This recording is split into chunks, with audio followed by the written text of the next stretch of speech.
বন্ধককৃত জমির রোপণকৃত ক্ষেত নষ্ট, থানায় অভিযোগ। আসসালামু আলাইকুম, আমি হাবিবুর রহমান। শুরু করছি ZH টেলিভিশনের নিয়মিত সংবাদ। বন্ধককৃত জমির রোপণকৃত ধান চারা ক্ষেত নষ্ট করলেন রংপুরের বদরগঞ্জ উপজেলার বারোঘরিয়া গ্রামের সাদ্দাম নামের এক ব্যক্তি। ক্ষেত নষ্ট করার ঘটনা নিয়ে এলাকায় তীব্র উত্তেজনা বিরাজ করছে।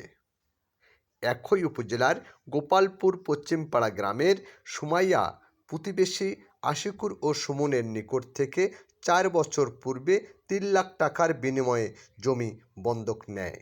এলাকাবাসীর দাবি, জঘন্যতম এই ঘটনা বদরগঞ্জ থানা পুলিশ তদন্ত সাপেক্ষে যেন প্রয়োজনীয় ব্যবস্থা গ্রহণ করেন। এটা 4 বছর আগে এই জমিটা আমরা বন্ধক নিয়েছিলাম সুমনের আশিকুর।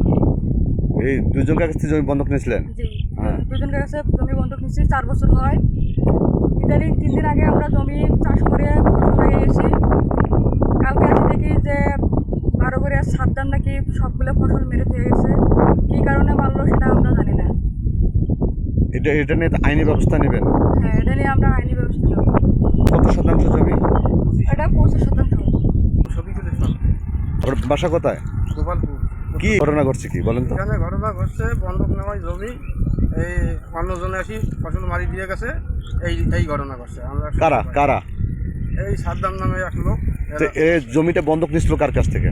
জমিটা বন্ধক নিয়েছিল হইলো সুমন আর আশকরের কাছ থেকে। ওর বাবার নাম কি? ওর বাবার নাম সাহিবুদ্দিন। সাহেবুদ্দিন। বাড়ি ওদের কোথায়? গোপালপুর উত্তরপাড়া। গোপালপুর উত্তরপাড়া। কিন্তু এই জমির ফসল মারলো কারা? এই জমির ফসল মারলো অন্য এক গ্রামের লোক আসে। নাম কি? নাম হলো সাদ্দাম। ওর পিতার নাম? পিতার নাম আইজার মিলিটারি। ও আইজার মিলিটারি। তা ও কি কারণে মারছে আপনারা জানেন না? না, এটা ও আপনার মানে সমস্ত মারি দিয়ে গেছে? সমস্ত মারি দিয়ে গেছে।